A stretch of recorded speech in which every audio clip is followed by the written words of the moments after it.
General Hospital spoilers reveal that Scout never intended to create chaos. She never imagined that her innocent excitement could unravel the last fragile thread of control Drew Kane had been clinging to. Yet the moment she climbed into the car and began recounting the snowy joy of Christmas Eve, the laughter, the snowman she built with Danny, the way he helped her shape the arms and pat the snow into place, she unknowingly detonated a truth Drew was never meant to hear. When the words slipped from her lips, the world around Drew froze, the air felt too still, too sharp, too suffocating. Scout spoke with the sweetness of a child who believed nothing bad had happened, but every syllable slammed into Drew like a betrayal he never saw coming. The realization that Danny had been there, that Alexis had allowed it, that Willow had known. It carved through his composure like a blade. He stared at Scout, first with disbelief, then with dawning comprehension, and finally with a fury so cold and controlled it was more terrifying than any explosion of temper could have been. For Drew, this was not just about a holiday surprise or a forgotten boundary. It was the collapse of trust, the crumbling of an agreement he thought was unshakable, the revelation that the people he depended on most had orchestrated a quiet rebellion behind his back. From that moment, something in Drew shifted. The calm exterior he wore as armor fractured, revealing a storm of resentment and humiliation beneath. He replayed Scout's story in his mind over and over, hearing her enthusiastic voice as if it were proof that Alexis had torn down every boundary he had put in place. He remembered agreeing to let Scout visit for Christmas only because Willow had assured him that Danny would not be there. Willow had pleaded with him, insisting that Scout's sadness was growing heavier by the day, and that she needed family during the holidays. Drew finally relented, thinking he was doing the right thing, only to learn now that the condition he set, the single rule he asked everyone to respect, had been violated with shocking ease. The betrayal burrowed deeper as Scout mentioned with total innocence that Willow had known about Danny's presence. Drew felt blindsided by the two people he trusted most to protect Scout. Instead, he saw them as the ones who had exposed her to something he believed she wasn't emotionally ready for.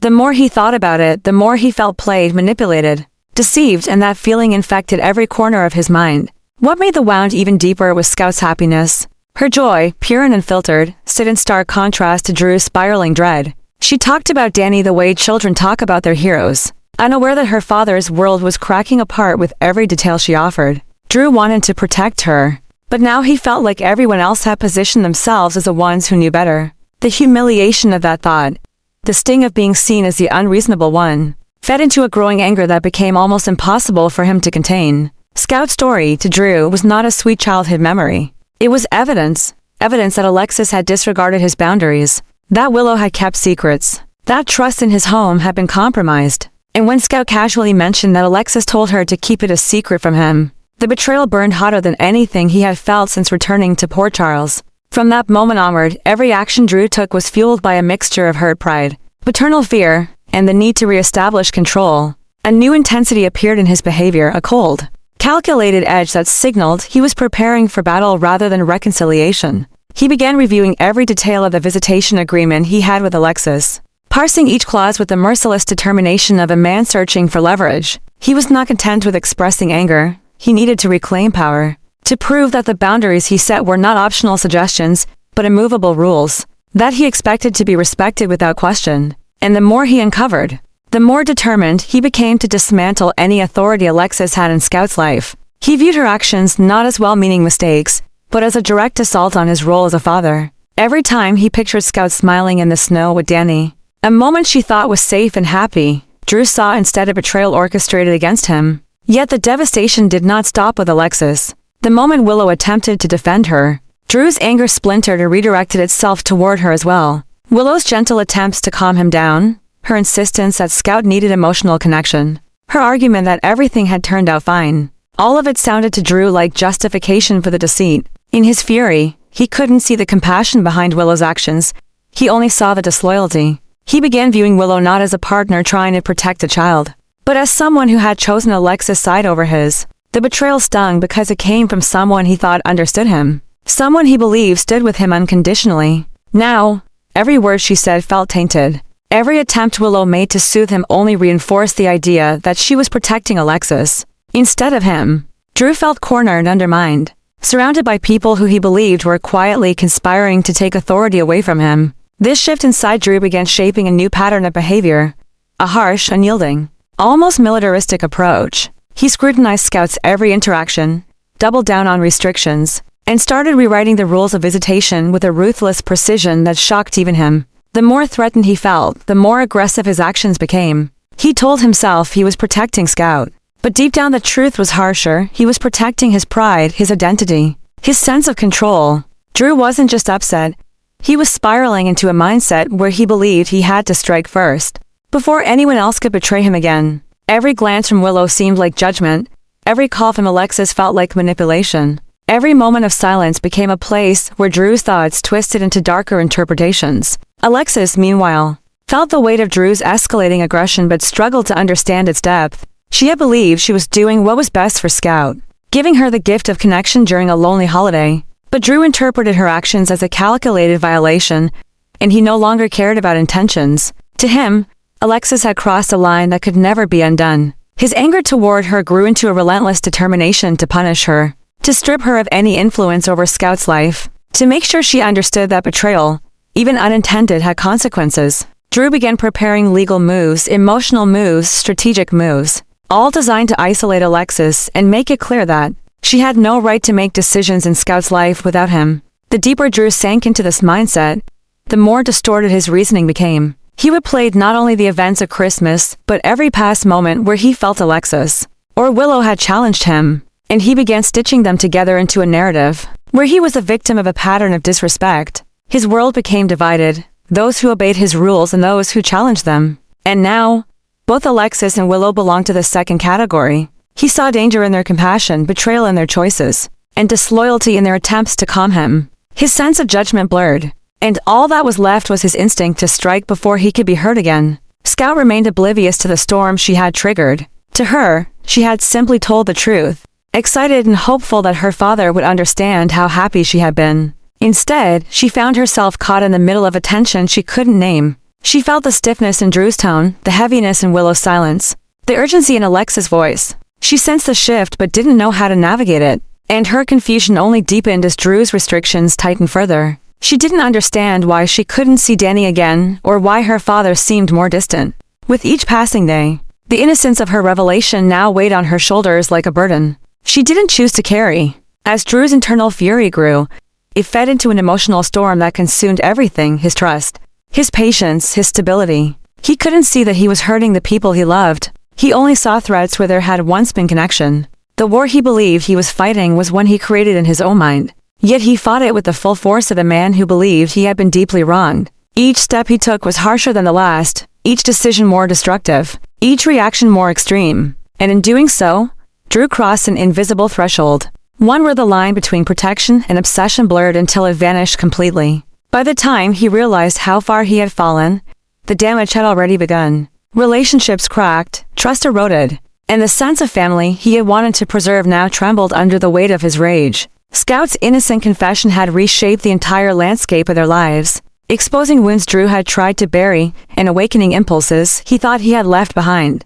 But once these emotions surfaced, they demanded expression, and Drew, blinded by pride, fear, and betrayal, acted with a force that threatened to dismantle everything he claimed to protect. And as the fallout spread, it became clear that this was not the end of Drew's spiral, but merely the beginning of a much darker unraveling that none of them saw coming. Drew had always been a man of discipline, a man who rebuilt himself from the ruins of his own fractured identity. But nothing in his past compared to the darkness now taking root inside him after Scout's confession. The moment she spoke of meeting Danny at Alexa's house on Christmas, something inside him cracked, not loudly, not visibly, but in a quiet, catastrophic way that fundamentally rewired the center of his emotional world. Everything that followed was not simply anger but a transformation. A shift so deep and so violent that it felt like watching a man be overtaken by something he didn't fully understand.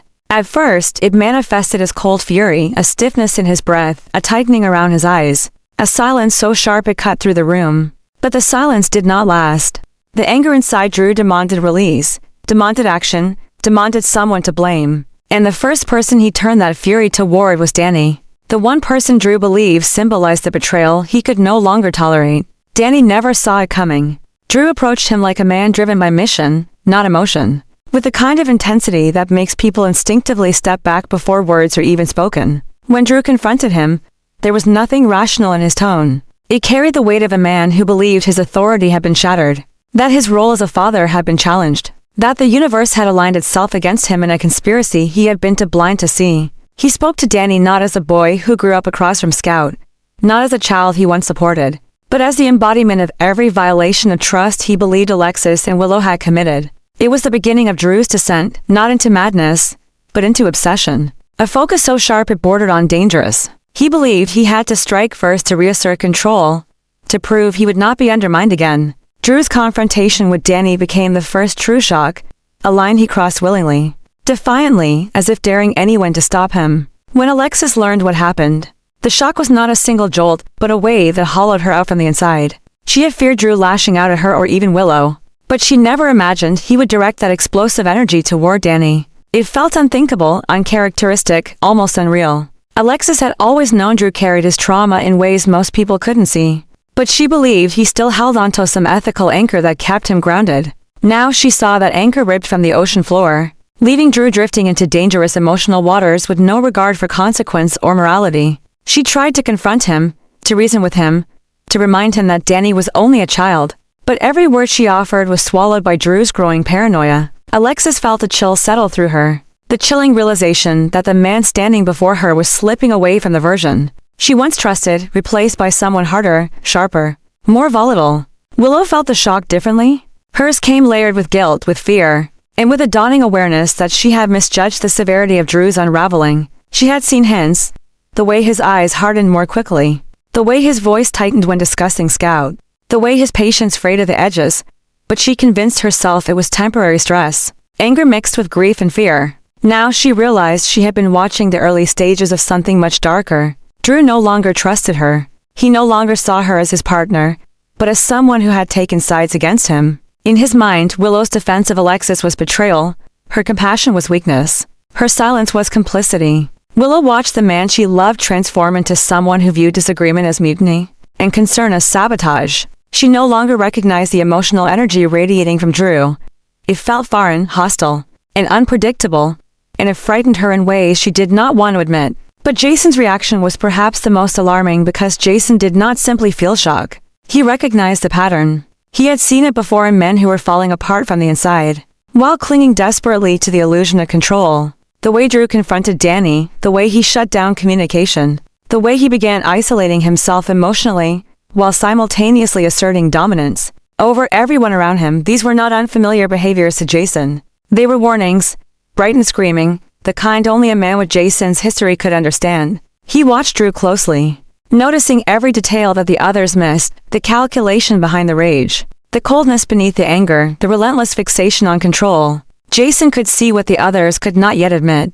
Drew was spiraling into a place where reason could no longer reach him, a place where obsession replaced thought, a place where he believed only he could protect Scout, even if that belief destroyed everything else in his life. The alliance that formed between Alexis, Willow, and Jason was not intentional. It wasn't planned or plotted. It happened naturally.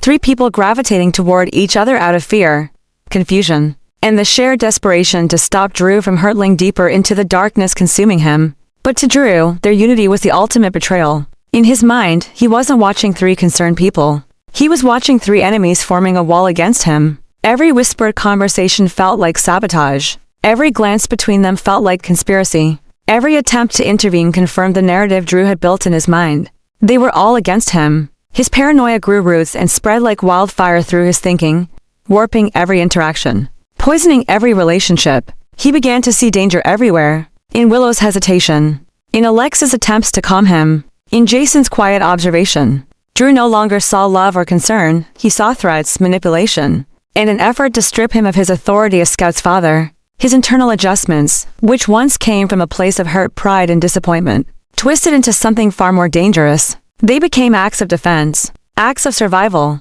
acts of psychological warfare. Drew convinced himself that if he didn't fight back, if he didn't push harder, if he didn't assert himself with absolute force, he would lose Scout forever. And so he acted decisively, aggressively, without hesitation. He began issuing new rules, new restrictions, new boundaries that were less about protecting Scout and more about punishing everyone he believed had betrayed him. He tightened control over visitation. He blocked communication. He turned every conversation into a confrontation, every concern into a challenge. He weaponized guilt, twisted intentions, and interpreted kindness as manipulation. Drew's obsession fed on itself, growing stronger with every imagined betrayal. Every memory of Danny's smile, every attempt by Alexis or Willow to intervene. The horrifying truth was that the more they tried to stop him, the more powerful his delusions became. Drew saw himself as a warrior standing alone against a circle of liars. He believed he was protecting Scout from a world conspiring to weaken him. He believed he was the only one seeing clearly, the only one willing to take action. And once he convinced himself of that, nothing anyone said could reach him. Not Willow's tears. Not Alexis' fear. Not Jason's warnings. He brushed them all aside like obstacles rather than people he once loved. He didn't understand he was losing them. He believed they were losing him. And that misinterpretation fueled him, driving him deeper into his obsession, pushing him toward choices that only widened the divide. The more they resisted, the more Drew pushed back. The more they united, the more he saw himself as outnumbered. The more they tried to help, the more he viewed them as traitors, tightening a noose around him. And in the heart of that spiraling paranoia, a terrifying question began forming, not in their minds, but in Drew's. What if the only way to protect Scout was to eliminate anyone who stood in his way? That was the moment Alexis realized they weren't dealing with anger anymore. Willow realized they weren't dealing with grief anymore. Jason realized they weren't dealing with fear anymore. They were dealing with obsession, raw, volatile, and escalating. And Drew, standing alone in his self-forged darkness, was becoming the most dangerous version of himself they had ever seen. Danny's attack did not happen by accident. It was the first undeniable sign that Drew had crossed into a new phase of his unraveling, a set of terrifying adjustments driven not by logic, but by obsession. The moment Danny became the target, everything changed. It wasn't just anger anymore. It wasn't just a father feeling betrayed. It became a fixation, a dark, spiraling hunger to assert control over a world Drew believed was slipping out of his hands. And Danny, because of his connection to Scout, because of the secret Christmas visit, because of the symbolism Drew attached to him, became the emotional trigger for a new and dangerous evolution inside Drew. That attack ignited something much larger, a spreading wildfire of paranoia and obsession, that soon pulled Charlotte into its destructive path. Charlotte had no idea she was stepping into danger simply by being near Danny. To Drew, Charlotte was another link in a chain of influence he believed was pulling Scout away from him. Another person who could corrupt his daughter. Another reminder that the world around him was no longer obeying his rules. Every interaction Charlotte had with Danny, every whisper, every shared glance between them, twisted inside Drew's mind until it became something distorted, something threatening. And as the obsession grew, the adjustments he made became darker, more aggressive, more unhinged than anything he had shown before. Danny and Charlotte suddenly found themselves at the center of a storm they didn't understand. Drew's fixation began to warp into a narrative where the two teenagers symbolized danger, betrayal, and loss of control. He watched them too closely. He interpreted their normal behavior as secret communication. He convinced himself that they were hiding things from him, feeling a paranoia so sharp it cut through the last remnants of reason he possessed. To him, Danny was not just the boy who loved his sister. He became the embodiment of the threat Drew believed was poisoning Scout's life. And Charlotte, simply because she was near Danny, became an extension of that threat. This new obsession did not explode outward in loud confrontations at first. It simmered, it festered. It grew in the silent corners of Drew's mind until it reached a breaking point. The attack on Danny was only the beginning. A warning shot fired from a man who no longer recognized the boundaries he once lived by. Drew's eyes, once filled with grief or worry or cautious morality, now carried a coldness that made everyone around him uneasy. The new adjustments he made were not reasonable. They were acts of emotional war. He was no longer reacting, he was hunting for the next reason to react. The darkness inside him began spilling outward in ways no one could deny. Willow noticed it first, the way Drew lingered near windows as if watching for something. The way he questioned Scout with a tone that felt more like interrogation than concern. The way his breath grew short whenever Danny's name was mentioned. Alexis noticed it in the brutal sharpness of his decisions. The way he cut legal agreements apart with chilling ease. The way he began constructing barriers designed not to protect Scout, but to isolate her completely. Jason noticed it most clearly, the shift in Drew's eyes, the drop in his voice, the posture of a man who believed he had been chosen to fight a war no one else could see. And that was the truth behind Drew's dissent. He believed he was the only one seeing the danger. He believed he was the only one willing to face it. He believed Danny and Charlotte represented a threat to Scout that only he could destroy. The attack on Danny became proof to Drew that he had stepped into a new phase, a darker, more singular mission built entirely from obsession. With every passing day, the darkness grew thicker, heavier, more suffocating. A darkness that did not stop with Danny, but began reaching for Charlotte too.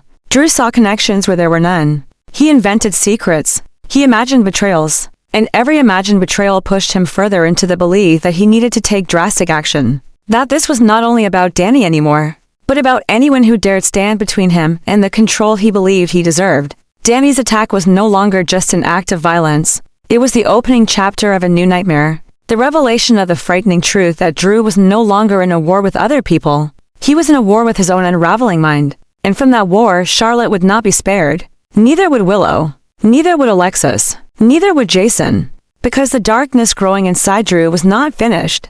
It was only beginning to bloom uncontrollably, violently, and with a purpose no one could predict but everyone could feel.